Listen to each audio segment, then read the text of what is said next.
ECSI fans, you want to revolutionize your sports investing habits? Allow me to tell you about WagerWire. WagerWire is an app that helps you become a superior bettor by allowing you to sync all your sports books and track all your bets in one place. See your current action, your betting history, and stats. You could also sign up for sports books and collect bonus offers. Follow them at WagerWire on X, as it's the best account on the platform. Head to App Store or Play Store now and search WagerWire and download the app.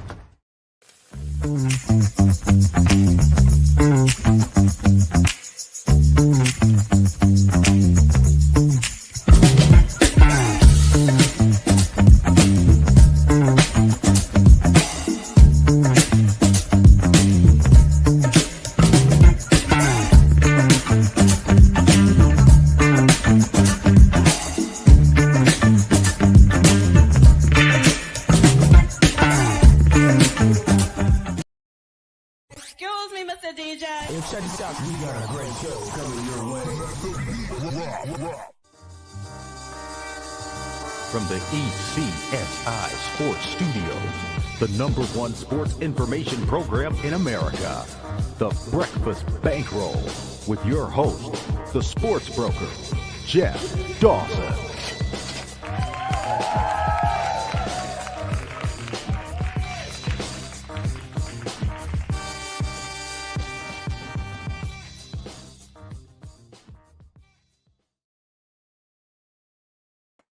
Good morning, sports fans from all around the globe. I am the co-host, Jeff Dawson, East Coast Sports Investors, and welcome to the Friday edition of the Breakfast Bankroll with good friend and colleague, Mr. Scotty Webb. Beam him up, Scotty. Live from Tampa. I am from Cape Cod in a cool, crisp 39 degrees in Cape Cod, Mass. today as we get prepared, supposedly, Monday night, Tuesday, potential first snowstorm, a pretty good one too, of the year. It looks like rain, but who the hell knows at this point. Hope everyone enjoyed Thanksgiving. And for me, it was a day to reflect, a day to be grateful.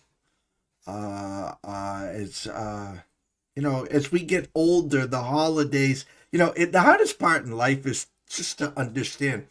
Once you get a certain age and your kids get older and they leave the nest, and then, not for me at least, I'm not a grandfather or anything like that, but my point is, it's not about us anymore. It hasn't been about us for a long, long time. So to step back and just kind of oversee, I think I got a pretty good compliment yesterday, and it's like, one of my nephews came up to me and says, "Man, you just sit back, relax, and you're like that oak tree. You're just so strong." And I kind of smiled, and I just said, I kind of just oversee the whole 25 of us, I think, were at Thanksgiving dinner, and just kind of watch, listen, and observe. And maybe the older we get, that's what we do. But I hope everyone had a great Thanksgiving. Looked at today's menu, and holy bleep, you got one NFL game, you got some great college football games, you got some great college basketball games, and oh, by the way, we got 15 hockey games to boot. So it's Black Friday out there in the world. I won't be a part of it, I know that. And then what's Monday, Cyber Monday? I mean, it is what it is. So first and foremost, a shout out to our proud sponsors and partnerships. It's WagerWire. Head on over to Google Play, download the app. It is free. And of course, AtlantaSteaksAndSeafood.com. Steak, seafood chops, appetizers, wine. Terry's got it all. Come on over to AtlantaSteaksAndSeafood.com. So without further ado, let's bring him in, Mr. Scotty Webb. What's up, champ? Yeah, it's a little chilly down here today. I mean, I think we're going to be maybe 70 degrees today, I think. But it was cold this morning. I mean, we're 40 degrees this morning. But it's a one-day shot, and then, tomorrow will be 80 or something. So I got my long sleeves on for a day. So, it is what it is. Thanksgiving's over. And, boy, I got to tell you, I was a little blindsided yesterday by the results of the NFL games. I thought, I guess first of all, I thought Detroit would play a little better than what they did. I think that Green Bay team is so Jekyll and Hyde. They can look so good some days, and then other days, man, they get beat by the Saints at home. So I thought that was kind of interesting that game happened that way. And I think the Chiefs are on life support, if not dead. So, the Chiefs in Dallas. And I got a comment to make about Dallas here in a second. And then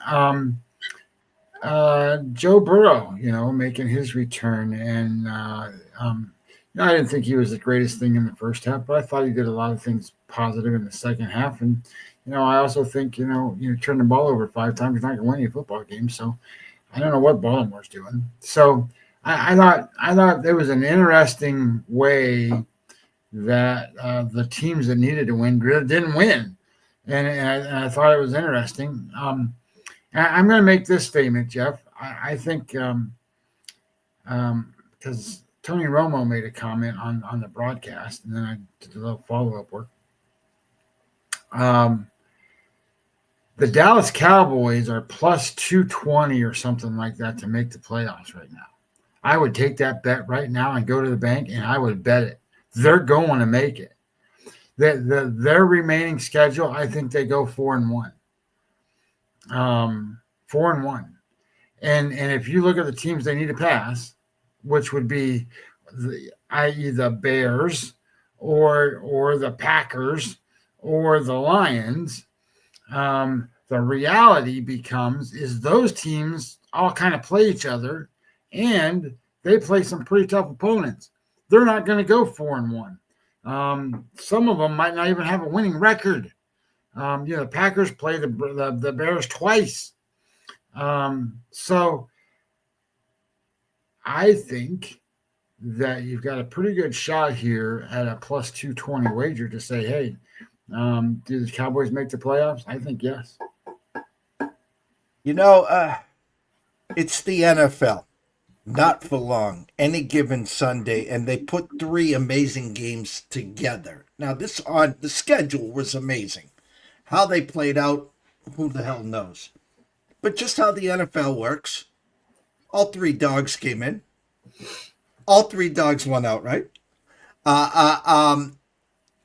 Detroit, Packers, I knew on the first drive. The Packers were winning that game. You can tell right away with this team which team you're going to get. And I said for a while now, this Lions team's been leaking some serious oil. And I think as we keep progressing, the question's going to come out, Scotty. Was it really Dan Campbell or was it Ben Johnson? And I think that's a fair question at this point. Now I know the Lions are a little banged up. They lose St. Brown early in the game. But my point is that Jekyll and Hyde team with the Packers, after the first couple of weeks, we were anointing them the team to beat. Here comes Micah Parsons and Jacobs. And look at the wide receiver. Oh, Tucker, crap, yada. My point is you're spot on. A team that is Jekyll and Hyde. They come in, they set the tone early. Thanks for playing. A Dallas team now, I'm going to go to the second game. I talk to a lot of people in our lanes. And it's hard, it's how we're wired. Oh, this team sucks. This team sucks. This team sucks. This team's got to win. This team ain't got to do shit. And it's hard for us to put the respect card on certain teams, just how you're wired. We're looking at it and shading it the way we believe in. That's why my buddy of mine always talked about when you bet on UFC, when you bet on boxing. And you're like, Jesus, did you see that? And you're yelling and screaming at the judges and the scorecard. It's because you're leaning one side. You're not taking an objective look. And that's probably a bad example because there's a lot of crooked stuff that we know goes on in boxing and UFC. But in come the Chiefs. Okay? A team that was gifted a win last week. They came back and got it themselves, but my point was they could have came into Dallas with a losing record. And Mahomes put the cape on and they took them to the promised land. A Dallas team that no one wants to talk about. They're very quietly, since the trade, They can stop the run. Not that Kansas City can run the ball. They can stop the run, and very quietly, Dak's having an amazing year, probably his best year ever. I was going to say an MVP type year, but he's not putting up the numbers like Stafford. Insert George Pickens. They got a great dynamic duo. Defense is playing a lot better. Insert now the Chiefs. Patrick Mahomes. 6-5. Heard an amazing stat this morning as I'm getting ready for the show. Patrick Mahomes last year, 12-0. 12-0 in one-score games. Now they're 1-5. They can't score in the red zone. And you see Patrick takes the ball, takes a snap, looks left, looks right, pocket collapse, and he's running and running because play action pass, there's no play action pass. They don't fear the run. And it's going to come back to bite them in the ass, Scotty. They had an opportunity to add Breece Hall at the trading deadline, and they offered a 4th-round pick, and the Jets stuck to their guns. No, we want a 3rd-round pick. I think Breece Hall in that backfield might open up a little pressure and open up some lanes for Patrick. Okay, and last but not least, the Ravens and the Bengals. Insert Joe Burrow. 5 turnovers by the Ravens. Do you know how many turnovers they had all last year, Scotty? All last year. 11. No, I didn't look. I don't know. 11. 11, okay? And my point is another team chewing with their food. Yes, 5 turnovers. Yes, Love likely going in for the score, fumble. Zay Flowers, touchdown. They called it a bad offensive PI, and I was salty because we had the Ravens team total over 14.5 in the first half. They get the quick 7, and I get 2 touchdowns taken off the board. And Harbaugh did what he does best. When the Ravens are chasing, he forgets what got him to the dance, and that's Henry sitting in the backfield. And Lamar's throwing and throwing. He looks bad. And I just took away from this. We have Ravens futures to win the division, Ravens to get to the playoffs. Here's what I take. And I don't know if this is probably politically correct. I think it's time for a new face in Baltimore. As much as I think Harbaugh's a great coach, as much as I think he'd get picked up in 2 seconds, it's just the same old. And I like Lamar, but again, if you get them chasing, it's a wrap. And there's my mini sermon for the day. Yeah, no, I think, I think, when you look at yesterday, I think, it is what it is when you play it out and you see what happens. But I think the shining star that came out of yesterday was Dallas. I just think that just because, not just because they beat Kansas City, but they beat Kansas City, who was in the Super Bowl the year before, and the game prior to that, their previous game, they beat the Philadelphia Eagles, who won the Super Bowl. So they beat both of the last 2 teams in the Super Bowl, and next week they play the Lions. Now they play them at home, and the Lions loses out. The Lions are struggling like crazy. So like I guess the way I looked at this, and where's my thing at? Where's it at? NFL standings. Here's what I think. I think if you took the Dallas Cowboys and you look at their remaining schedule, and you say the Cowboys lose to the Lions, just say they lose to the Lions, which I think maybe they could, maybe they will, but they play the Lions. Oh, it's in Detroit. I'm sorry, they play the Lions at Detroit, so they'll be underdogs. And then they play the Vikings at home, the Chargers at home, the Commanders on the road, and the Giants on the road. They're going to win all those games.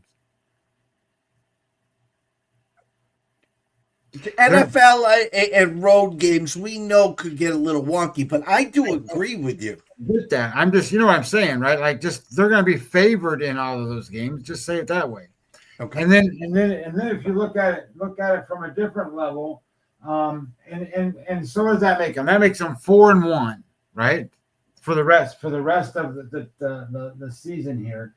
And if they go 4-1, then that makes their record 10-6-1, right? 10-6-1. So So if you look at the teams that are ahead of them, say even the Bears are 8-3. They're 7-point underdogs today. So let's just say they lose. And then the Bears schedule, then they play at the Packers. Well, they probably won't be favored in that game. And then they play the Browns. Okay, well, they should be favored to beat the Browns. And then they play at the Packers. And then they play the 49ers. And then they play the Lions. They may only win one of those games. I'm just saying. And if they only win one of those games, well, the Bears fall behind the Cowboys. Well, let's look at it from another level. Let's say, all right, so now let's look at the Lions. The Lions, now they play the Cowboys, and then they play the Rams. And then they get the Steelers, who will be fighting their butt off, right, to get into a playoff game. And it's a home game for them. And then they play the Vikings, and then they play the Bears. So I think Dallas has every single right to sit there and think they can get in, because I think they're going to go 4-1, and I don't know who the one's going to be. Maybe it'll be next week against, maybe they lose to Detroit. But after that, they're going to win. Theoretically, they're going to win all these games. Well, all these other teams can go 500-ish or even one game below 500. They're going to pass them. So that's why I say I think it's a plus 220 is a great bet.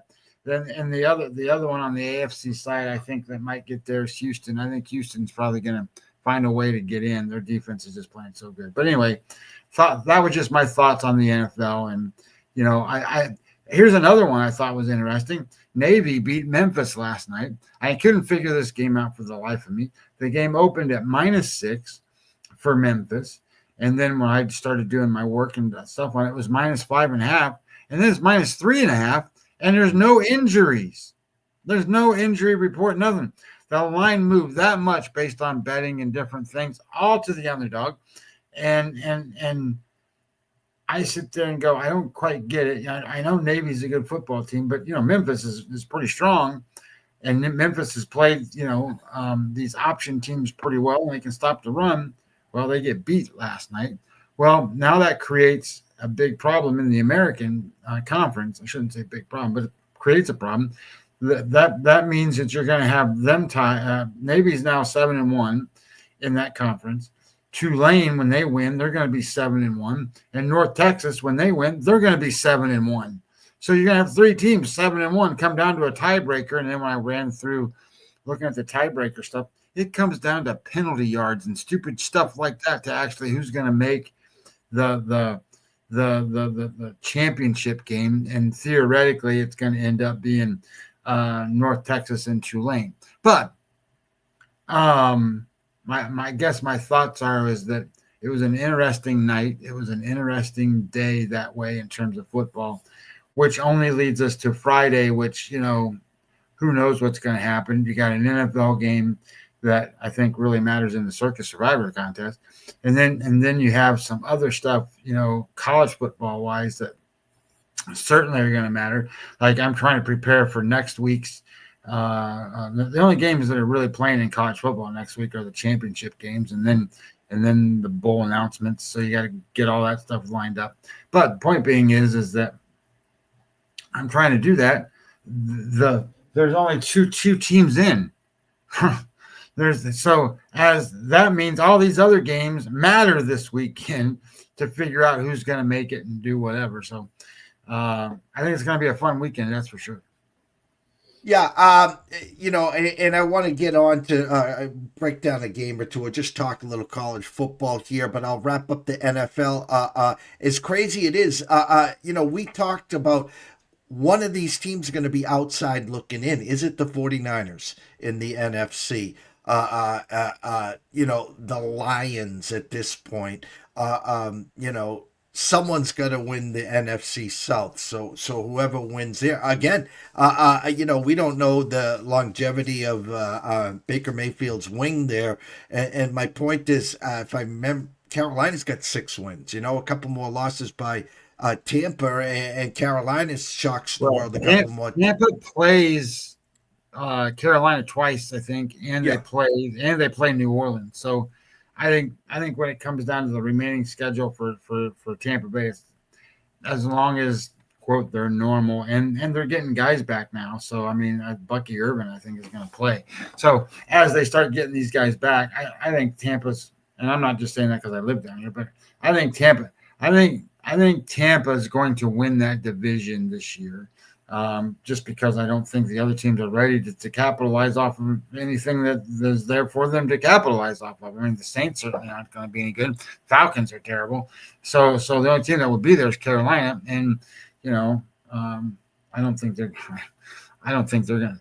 I would say this about Carolina: Bryce Young should be benched for the backup quarterback, which is what's his name, the mad redheaded guy, Andy Dalton. Andy Dalton. Andy Dalton should be the starting quarterback. They would have a much better chance to win versus Bryce Young. Anyway, that's just. And quickly in the AFC, the loss by the Chiefs. The problem with this now is the three teams that they're chasing, they've all lost to. And if my memory serves me correct, it's the Jags, the Bills, and the Chargers. So this could be one of those years, Chiefs outside looking in. I still expect the Ravens to win that division. And I'll just compound it by saying Cincinnati's going to be a bitch in that division the rest of the year with Burrow. Their defense is playing better. I mean, they're 32 across the board. But Jason Garrett couldn't have hit us over the head with the dummy stick enough between, I probably said it 35 times. The last couple weeks, they played a lot better. They dummied it down, and now you get that bump from Joe. And so, again, it's a division. Who wants to win it? Pittsburgh or the Ravens? Their Bills have been leaking oil. So in that AFC, again, there'll be someone outside looking in. Great spot with the Texans you talked about. Defense, the best in the planet, them in Denver. They go to Indy this week. Big game. If the Texans can find a way to win at Indy, that will really shake this up some more. But you're going to have someone outside looking in. Currently, right now, Patriots, Denver, Indy. I think Denver wins and gets the number one seed. I do. Ron Momorlewski said this best. They had a mini vacation, 10 days off. Now they're going to have 2 weeks off. They're going to be the most rested team when you need it the most. And we know how hard it is to come into Denver in January and try to win a playoff game. But a lot of football left. So I want to jump into today's call. Actually, let me do this. For the people that have not been here this week, and I want to give a good shout out to Amber Holly. Go Bucks, go. 10-point favorites at the Big House, Amber, tomorrow. So I know you'll be excited for that. Let's get to Scotty Webb's in-pocket plays here for this week. And if I can find them. Been doing so much work here, Scotty, that they've kind of got lost in the shuffle here. Give me a second. Where are you, Scotty? I'm right here. No, I know you're right here, you smarty. Here we go. Nope, that's not it. This is it. And I can't believe, Scotty, I didn't do what I think I did, but I probably did. Here we go. Jeez. Right? Here we go. In pocket plays for today. Ole Miss -6.5. Utah -11.5. Georgia Bulldogs -13. Texas A&M -2. And tomorrow, Florida State +1. Vandy +3. Clemson +3. Virginia -9.5. Oklahoma -9.5. Scotty, any particular game you'd care to break down for the people? Well, we did a couple games the other day, and I don't care. We can do any game you want to do. I just want to make sure I clarify a couple things. One, some of these numbers you're not going to be able to get anymore. But at the same time, I say that I don't bet these games just totally based off of okay, Virginia is minus 9.5 and it's better than 10, right? I guess my point being is that if it was minus 10, I would still tell you to bet it. If Oklahoma was minus 10, I would still tell you to bet it. And the reality is, if it was 10.5, even though it's not the best number, when I'm making these bets, these are the best bets that I can possibly find to make. So as I say these, I'm very confident in what I'm putting out here. Now, obviously, they're not all going to win, but point being is that I don't think you need to worry so much about the number. So, for example, I'm on Utah minus 11.5, open minus 13.5. I think it's minus 10.5. So the number went against me on that game. But Georgia was minus. I got it at 13. It's now 14. Old Miss, I think, is minus 7. So you're not necessarily going to get every single one of the numbers, but don't worry about so much the number per se. It's whatever the best line you can get is at this point. Remember, it's Friday. You got games today, and then you got games, on Saturday. So anyway, we can go over whatever, if there's a specific. I think we did Old Miss the other day, and I think we did.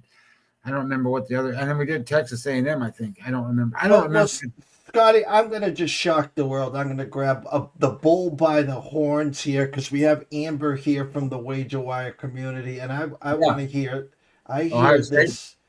I hear this is going to be a good game right here. So let me do this. Let me get this off the stage here. We're going to do Ohio State. And there you go. We are going to do Ohio State and Michigan. Share screen. Windows. There we go. This one's for you, Amber. All right. So this Ohio State game, let me get it up on my screen on my site too. Where did you go, Ohio State? That game should be right there. There it is. All right. So I've done a ton of work. On this game because I got to find it right over here. I think is where it is. Maybe it's on this one. I've been fighting on this game because there's a lot of things here to unpack. So here's the first thing. Most people in this game don't want to bet this game until they know what the status of the wide receivers for Ohio State are. So Tate, we're talking about Tate, the wide receiver, and Jeremiah Smith. Jeremiah Smith did not play last week. Tate hasn't played for 3 weeks. So here's the deal. Both will play in this game. Both wide receivers are going to play.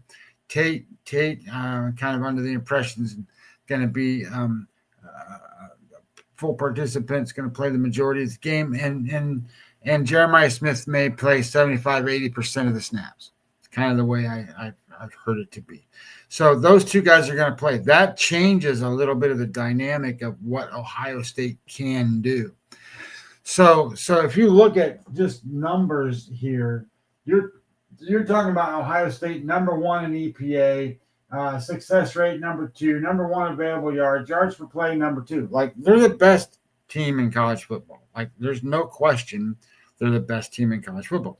They have a great offense. They're statistically, in the top 5 in almost everything that there is in offense. But the biggest thing is that they hold teams to under 14 points, under 17 points per game. So when you have an offense that goes out and scores over 30 and almost 40 points a game, and a defense that doesn't allow teams to get 14 points, you're going to win a lot of games. So on the other side of the ball, you got Michigan, and Michigan is a team. If you look at their numbers, they're 10th in EPA. They are 7th in yards per play, 19th in available yards, and their success rate is 14th. So they're a top 15 teams. They're a very good team. They've got a good defense and a methodological offense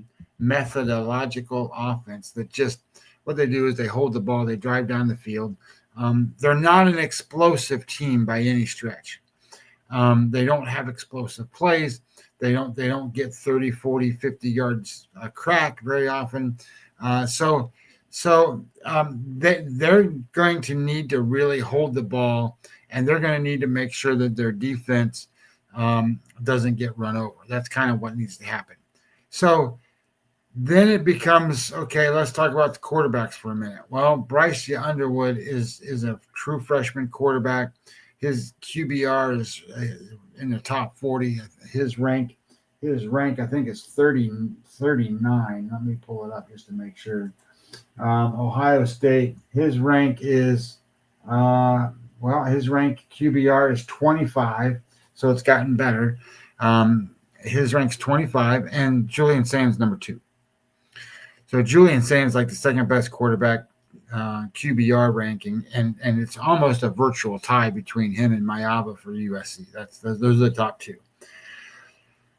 Now, let's just assume this game is in the middle of the summer, which obviously it's not, and its skies are nice and blue, and it's 75 degrees. Okay, well, every edge athletically possible that Ohio State has can be exploited. They would be able to run faster.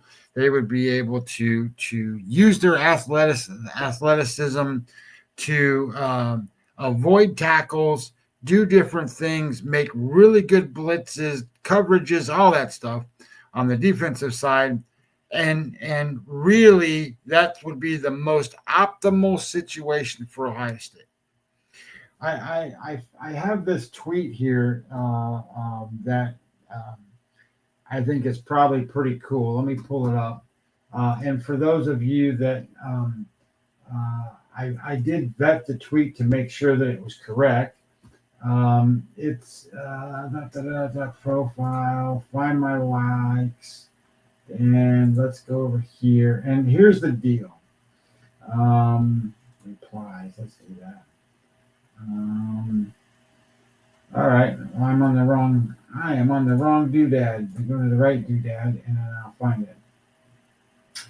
It was real interesting because let's go to profile. There it is. Here's some real interesting information on this Ohio State team.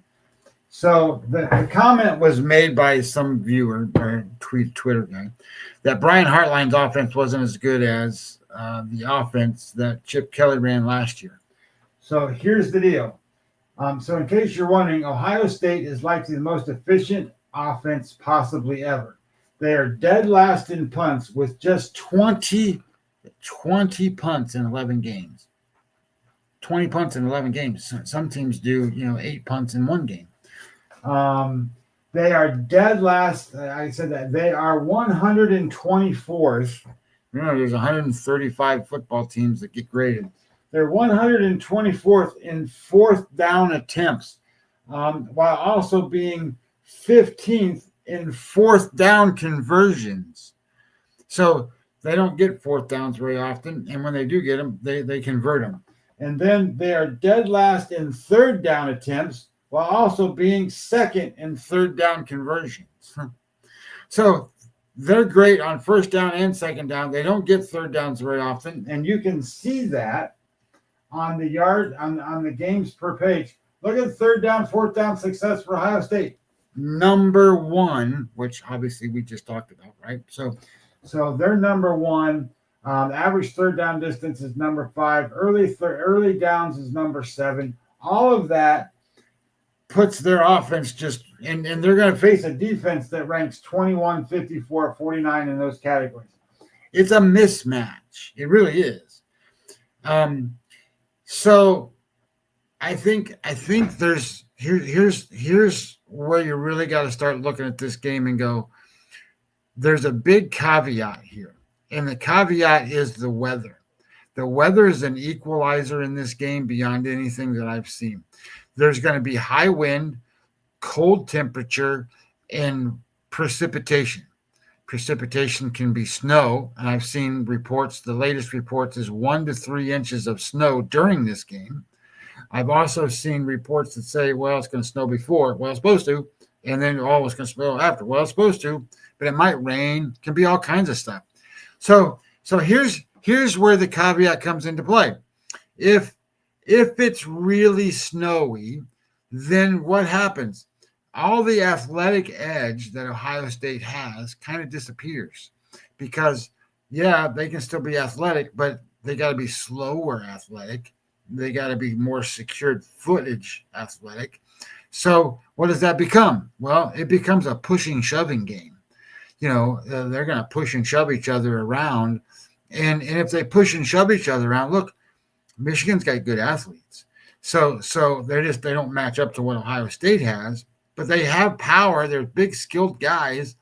They can push and shove and push and shove and push and shove too. So I think that takes away certain things. But as we always say in a lot of this stuff, what's baked into the line? Well, if you look at the number, some of the numbers are 9.5 now for Ohio State. So if you like the Ohio State side, you can get them at 9.5. If you like the Michigan side, you maybe should have bet them a little while ago because you could have got them at plus more than 10. And then where is the line right now? What's the total in that game, Jeff? 44 flat, and there is a 9 at one of the offshore books, 9.5 at DraftKings, 9.5 at Heritage. Opened at 11. I'm looking at some ticket now. I mean, it's kind of one of these. I think you're actually breaking this down so good in this regard. It's a rivalry game. We know that, and this, I think, this is another series that just comes in streaks. Don't forget, Jim Harbaugh was like 0-8, 0-9. The one team he couldn't beat was was Ohio State. He finally beats them, and then he finally wins the national championship. What was the blueprint last year for Ohio State? Lose to Michigan, get the week off in the Big Ten, and then look like the world beaters that they were and win the championship. The hard part for me to wrap around my head is Michigan's got 2 losses. They win this game, they get, I assume, to the title game versus Indiana, which they'll be big dogs as well. But I don't know if a win against Ohio State is enough. And then the committee turns the blind eye. Well, they beat Ohio State. It's been a year since someone beat them. The championship game doesn't matter. Well, yeah, I mean, there's a lot of weird stuff that can happen with this stuff. So if Amber's watching still and those kinds of things, I'm not sure exactly how I would want to bet this game on a if this game was in a dome and I didn't have to worry about the weather at all. I'm all over Ohio State. I think Ohio State wins this game by 17 points. I think they dominate the game. I think they have the athletes, the quarterback. I think their defense is just great, and I think that the reality becomes is that Michigan's offense is just plodding down, plotters, right? I mean, they try to get first downs, they try to do whatever.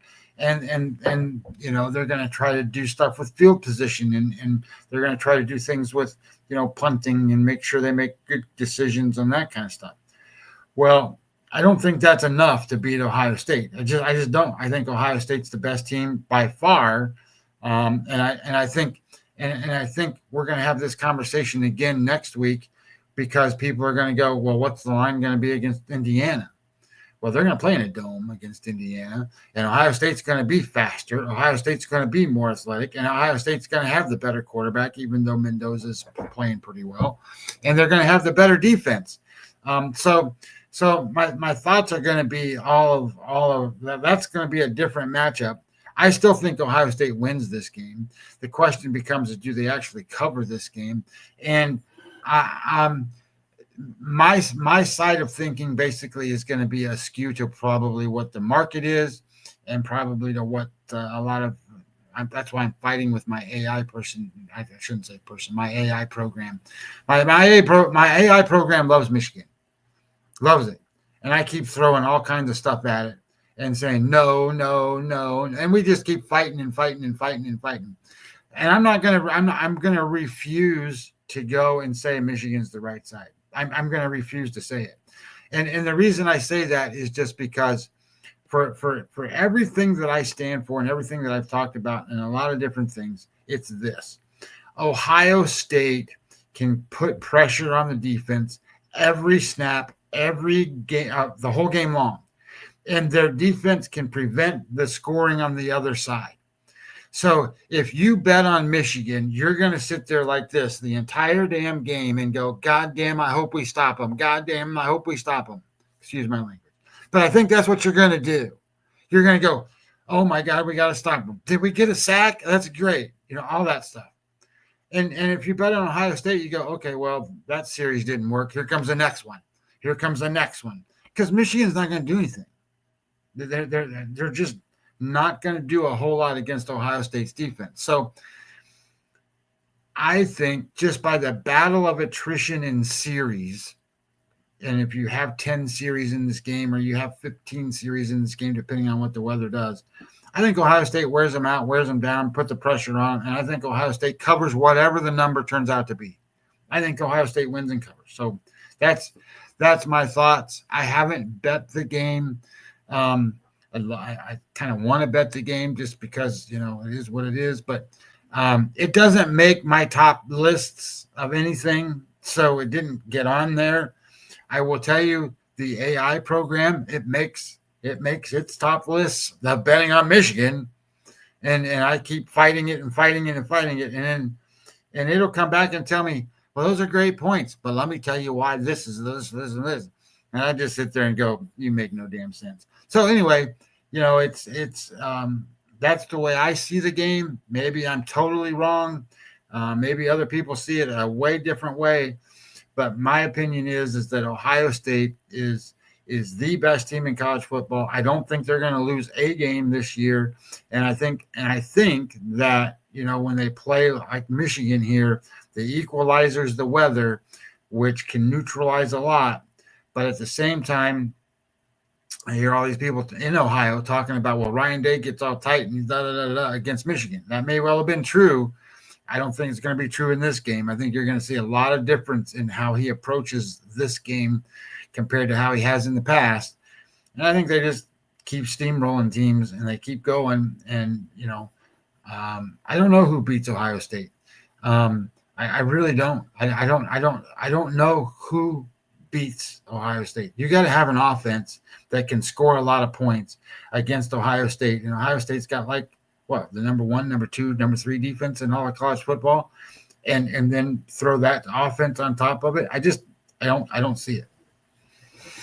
I don't know if this is an omen or not, but over my back left shoulder, Mr. Scotty Webb, there's a helmet there. I don't know whose that is. And I'm being sarcastic here. It's just a backdrop. So, Scotty Webb, in pocket plays, week number 14. Today, Ole Miss -6.5, Utah -11.5, the Georgia Bulldogs -13, Texas A&M -2, and for tomorrow, Florida State +1, Vanderbilt +3, Clemson +3, Virginia -9.5, Oklahoma -9.5, and as Scotty said earlier in the show, and I will reiterate, a lot of these numbers you can't get. That's why you got to tune in on Monday. That's why you got to tune in on Tuesday.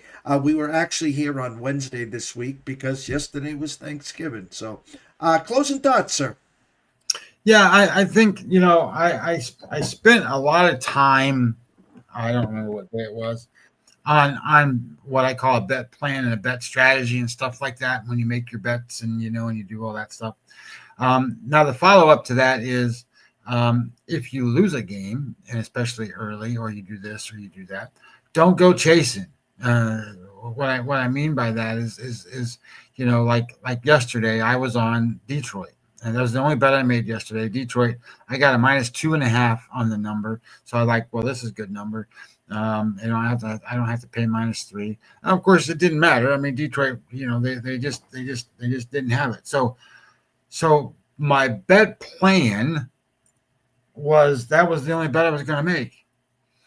Now, if I want to add, I have the opportunity to add a couple of different college football games based on other information that might come my way here for Saturday or for Friday or Saturday, but I haven't seen anything that I like, so I haven't added anything. So I that was my strategy and my plan going in. So if I were to sit here and go, you know what, I need to go bet this Ohio State game, for example, that's not part of my plan. You know what I mean? That's not part of the plan. And you sit there and you do that because shit, I lost the first game. Well, it might be the only game you lose. You don't know. So as things kind of play out and as it turns out, what I'm trying to do is just basically simply say this. When you make your strategy and you make your plan, stick to your strategy and stick to your plan and run with it. And then when it's time to bet again, whether it's basketball, maybe that's what you do. Maybe you go, I lost my first football game. Okay, great. Well, now I need to go make a basketball strategy or whatever and do that, or a hockey one or whatever it is. So you're not chasing losses in a turn in those kinds of things, right? Because the other thing you don't do is you don't go chase wins either. You go, oh, I won this, so I need to go bet double on that. Well, you don't do that. Just put things together the way you're supposed to do it and grow your account and do the things that you do. And then when you have a record that makes good sense, you're going to have profitability. If you have a record that's good, but you're a bad bet maker, bad wager person, it's hard to say that stuff. If you're bad at wagering, you could have a great record and still not make any money. So you got to be smart in how you invest things and do the stuff that you do, and be careful who you listen to and what you do. Ask lots of questions, guys. Look, you're never going to be the greatest poker player in the world until you do some experience of stuff and learn stuff and watch stuff and see stuff. Same thing applies to gambling on sports or anything else. Ask questions, and Jeff and I are willing to answer those things. Whether you want to ask us or not doesn't matter. Ask other people. Talk. Communicate. You hear Jeff say it all the time. I talk to people in our lanes, and this is what they think, and blah, blah, blah. It's important, not necessarily to agree with what they say, but to get opinion and hear certain things. Like I think it's important for me to hear why Michigan's a better bet than Ohio State. And then I got to fight like hell to say, yes, this is my side of the opinion, right? So because if I can't do that, then I'm not convicted in that strategy. So anyway, point being is get the right advice, talk to a lot of people, and make your best judgments and go on. And don't worry about it. Don't worry about it. You made your best bet. That was your choice. And then you move on to the next best bet and your choice. It's like poker. Always play your best hand, right? Whether you guys got your aces cracked and then you got to go play another hand, well, it better be your best hand or you're going to be, remembering the shit that you did and you're going to lose more money. So always play your best hand. Always make your best bet. Anyway, there you go. I think possibly in about 7 or 12 minutes, I will be a guest with Andrew McGinnis on Wager Talk at McGinnis Picks. Nick Hathcote will not be on at 11 o'clock. He is across country and at family for the holidays, and we're going to try to squeeze in the show. Just too much commotion there. So me and Scotty will be back on Monday, God willing. For re-entry Monday, we'll talk about all the games on Friday, all the games on Saturday, of course, all the games on Sunday, as we will have the stage set for the championship games, conference championship games in college. Hopefully make some more headway in the NFL. It's just one of those years, and I say this all the time. Sometimes you just gotta say it's a one-off year. And my point is, whether it's May, June, July, August, September, Labor Day, pre-flop, everyone's syndications, everyone's prognostications, everyone's preseason division lineups, MVPs, who's winning the AFC, who's winning the NFC, who's winning the Super Bowl. I haven't seen it. I know Scotty hasn't because it's not out there. No one had the Chiefs, the Ravens, the Bills, potentially all outside looking in. No one had the Lions out and so forth. So sometimes the light bulb's just got to come on because how we are wired, Oh, Dallas defense sucks. Oh, Dallas defense sucks. Oh, Dallas defense sucks. Oh, really? Have you looked at it the last few weeks? They can stop the run, too. Okay, well, the Bears suck. The Bears suck. Oh, really? Who's in first in the North? Oh, the Bears. Okay. And they've almost duplicated what the Patriots have done the last 8 weeks. But that's just how we're wired. And square peg, round hole. Well, the Lions got to win. I know they got to win. Did they win? No. Well, we know the Chiefs got to win. Yes, you're right. They do have to win. Did they win? No. Well, the Ravens got to win. I mean, Joe's got all that. Rusty hasn't played in 2 months. Oh, they do. And I'm just being sarcastic here, but that's just how sports wagering is in investing. Each game is independent to the next one. As Scotty talks about poker, if you got your aces cracked and you're on your tilt, you're heated, and the next hand you look and you got aces again, what are you going to do? Well, Mike, you can't crack my aces twice in a row, Scotty. There's no bleeping way. Oh, really? Okay. Slow play those aces. Let me hang around to the turn. Let me hang around to the river and see if we crack those aces. So anyways, a little sarcasm here. I hope everyone had a great Thanksgiving. It's a short turnaround. In other words, Thanksgiving was late this year. It's the 28th, so you got less than 30 days for Christmas shopping. Me and Scotty will be here throughout the holidays, having some fun, throwing out some winners, creating educational purposes. I'll repeat, educational, not entertaining. As we get ready for bowl season, we get ready for the Final 12 in college football and basketball. Great schedule. I should be at Madison Square Garden today, but that's for another show. So from myself, Jeff Dawson at EC Sports Invest, the one and only Scotty Webb at Webby20 MLB, we wish everyone a blessed day. Amber, thank you so much. PB, Mr. Lucky, Dr. Lance, the list is endless. The Wager Wire community, thank you guys. And have a great day. Stay in your lanes and stay tuned.